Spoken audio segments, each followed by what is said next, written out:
आज आम देखा उठा जलसेचन विभाग अधीन किपरि गोटे उठा जलसेचन प्रकल्प आम स्थापन करवा तार दरखास्त एप्लाय कर पद्धति आम देखा आज अर्थात 1/7/2025 आज तारीख ठारू 25/7/2025 तारीख पर्यंत आमर odisalift.com वेबसाइट खोला रही। यही साइट माध्यम आपण जेकोसी भूपृष्ठ जल बा सरफेस वाटर जहाँकि नदी नालू आपण रिवर लिफ्ट बा उठा जलसेचन प्रकल्प स्थापन करी आपण जमी जल सेचन करें। यही प्रकल्प आपण प्रथमतः जन नाम एप्लाय करेंगे एवं बाकी 6 जन अर्थात 7 जन मिसी पानी पंचायत गोटे फर्मेशन करी यही प्रकल्पर फायदा नहीं पारे। आज आम देखा यही प्रकल्प किपरि एप्लाय करा जाउछि।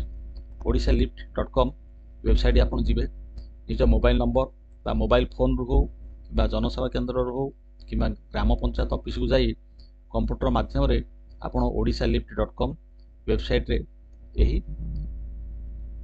उठा जलसेचन दरखास्त दे पारे। बर्तमान देखिए आम किपरि एप्लाय करा जाउछि। गोटे चाषी आम ये एप्लाय करवा आसु देखा। बर्तमान मु कंप्यूटर माध्यम कर आपण मोबाइल माध्यम करें मो लैपटॉप कर ठीक अच्छे। गूगल क्रोम गले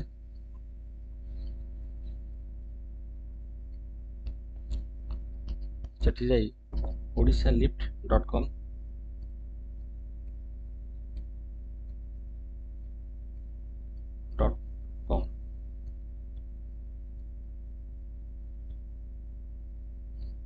एंट्री कले बर्तमान यही भाव में Odisha lift irrigation corporation site T open हम। एठारे आपण तले देखंतु स्क्रॉल करी आपण देखिए important links beneficiary online application new एठी आपण क्लिक करेंगे। तापरे नेक्स्ट आम करवा कम्युनिटी लिफ्ट इरिगेशन प्रोजेक्ट जोटा कि बहुत गुड ऑप्शन अच्छी। कम्युनिटी लिफ्ट इरिगेशन प्रोजेक्ट आम सिलेक्ट करवा। ये details community lift irrigation project विषय से विशद भाव लिखी तार गाइडलाइन अच्छे आप डाउनलोड कर देखिपारे। जेहेतु समय बहुत कम तेणु देखा बर्तमान खोल देखा चाहूँगी।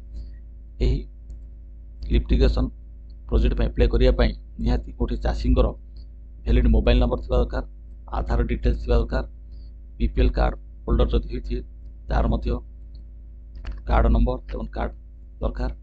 नेक्स्ट लैंड पार्टिकुलर जो जगह आप प्रोजेक्ट इंस्टॉल करेंगे तार लैंड डिटेल्स थी दरकार। मुख्यतः खाता नंबर प्लॉट नंबर थी चलो पट्टा ना बर्तमान पाखा ना चलो केवल नंबर दरकार।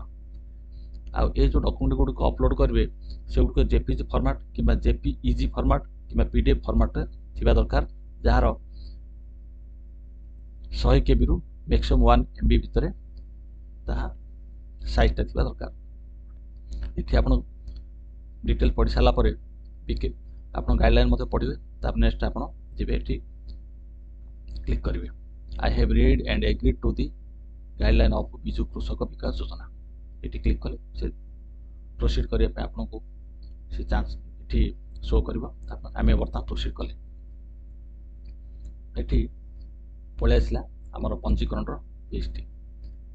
बर्तमान एठारे आपण नाम देवे mobile number देदेले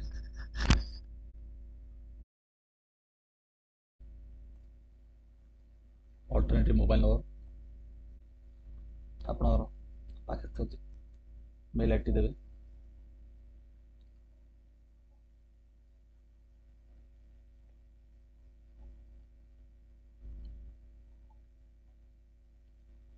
gender male as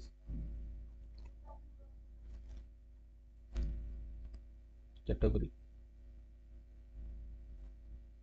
वैवाहिक स्थिति marital status married physical disability no Aadhaar number देवे एठी आधार कार्ड रो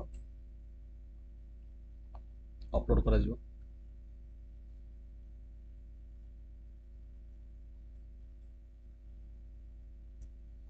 आगु आपण आधार कार्ड अपलोड कर रखि देथिबे ताको एठी अपलोड कर देबे जदि बीपीएल कार्ड अछि ताले हाँ देबे जदि नाही ताले किछि देबा आवश्यक नाही नेक्स्ट जिबा present address details of beneficiary represented बा बेनिफिशियरी को ठिकाना एठी दबा ग्राम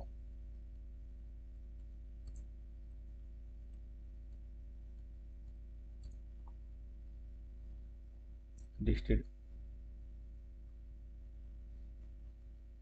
block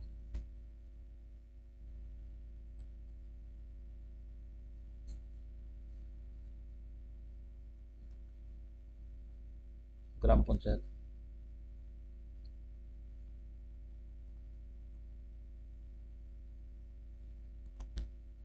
post office pin code पळै आसला बर्तमान जो जगह आप प्रोजेक्ट इंस्टॉल करेंगे आप जमीर विवरणी आम एठी दबा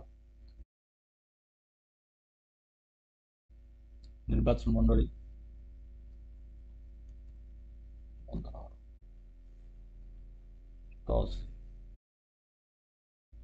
पोस्ट ऑफिस पिन कोड दे जो जमीर आप प्रोजेक्ट करेंगे तार खाता नंबर एवं प्लॉट नंबर दरकार date plot number plot number total केते जन हिताधिकारी एठी आपण दे दिन 7 जन हिताधिकारी प्रकल्पर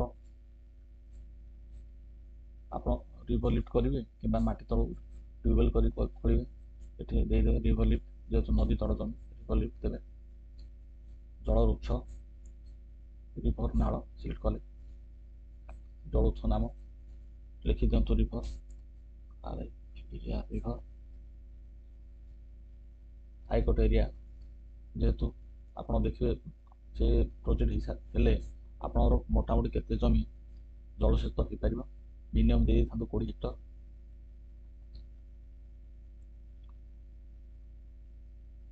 यही प्रकल्प प्रतिष्ठा एवं पानी पंचायत गठन पर प्रस्तावित प्रकल्पर हिताधिकारी मानक एक बैठक होता कि हाँ जेहेतु किसी आलोचना करते आप तेणु ये दे दिंतु बर्तमान सबमिट आम कर are you sure you want to submit once submitted changes cannot be made okay दबा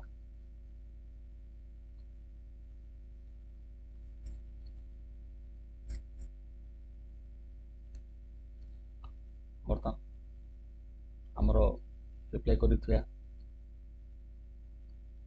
दरखास्त अप्रूवाल हो जाए दरखास्त बर्तमान सबमिट हो जाए बर्तमान दरखास्त नंबर मत पलि आसला पंजीकृत नंबर पलि आसला एपरी भाव आप प्रोजेक्ट दरखास्त आह्वान दरखास्त पकई पारे यही प्रकार फर्म आसो आप डाउनलोड कर पाखे भविष्य रखी थे थैंक यू धन्यवाद।